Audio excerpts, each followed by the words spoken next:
Hello and welcome to Common Sense. I'm William Ferguson.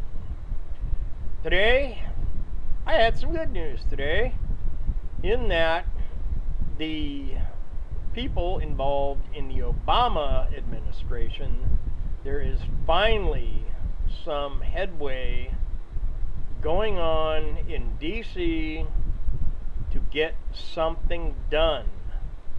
And hopefully this, however much headway is being made right now with the information that's coming out, there will be some deep investigations into a lot of people that were involved in the Obama administration that were corrupt. And there was a lot of corruption in DC during the Obama administration.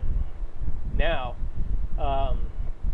there was a little bit of insanity in the news in that Debbie Wasserman Schultz it was trying to defend herself in that she was saying, well, it could be viewed as some sort of a prejudice or some kind of ethnics or whatever to fire Imran, her IT guy, and she feels as though she needs to keep her integrity intact.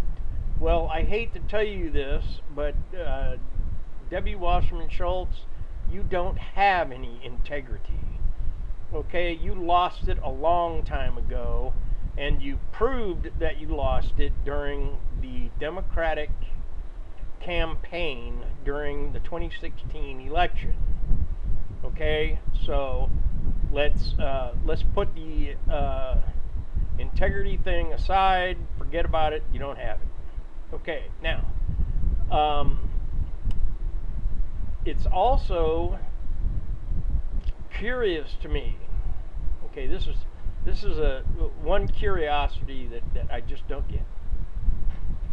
Mueller has not found anything, according to the Trump-Russia conglomeration, whatever you want to call it. There's nothing there, okay? Nothing. So, he has decided to get a grand jury together, and there was a judge in D.C. that is allowing this. I don't know how. If you have no evidence whatsoever that there is anything going on, how can a judge sign off on forming a grand jury? I don't understand how they can do that. A prosecuting attorney wouldn't go anywhere near a court unless they had evidence. No evidence, no case. So,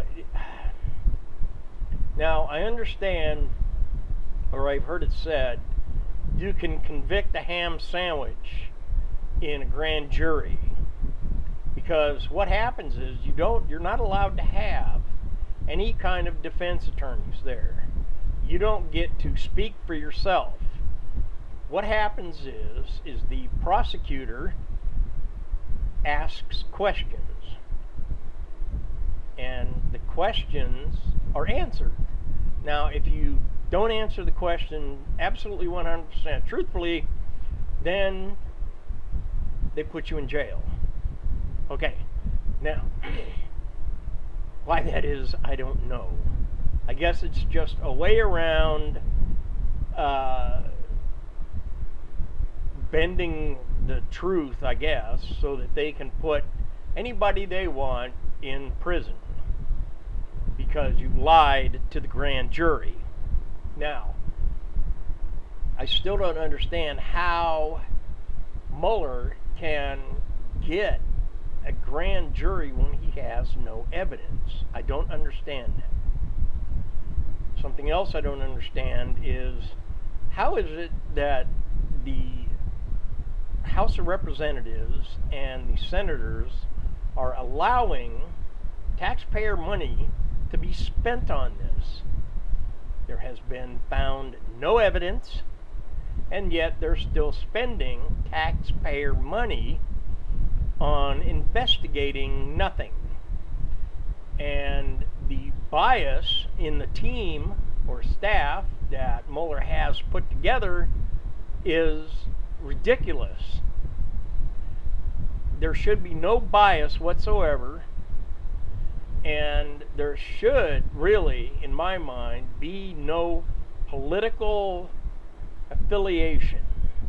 No Democrat, no Republican, no Independent, no Tea Party, no nothing. You should be neutral, absolutely neutral. But it seems as though Mueller is somehow sided with whoever wants Trump out of the office. And that is causing me to have questions as to where did Comey stand? Where did he stand?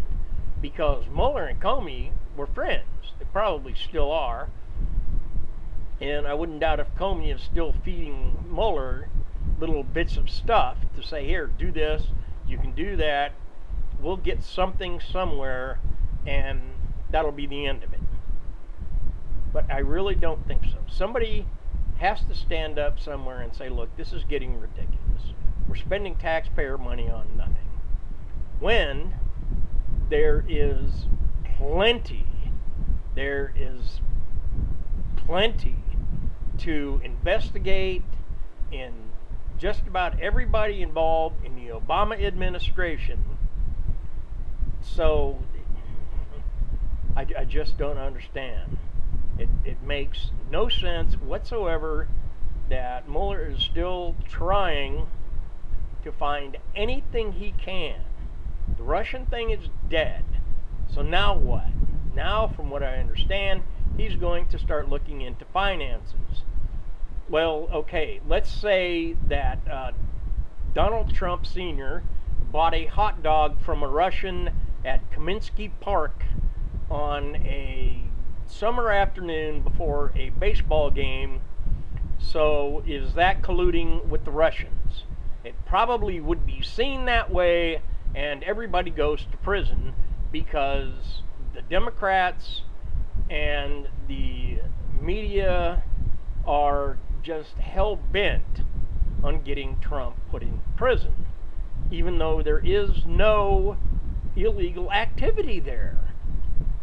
So I still say, pray. Pray for our president. Pray for the White House. Pray that the non-essential people in Washington, D.C. will be removed,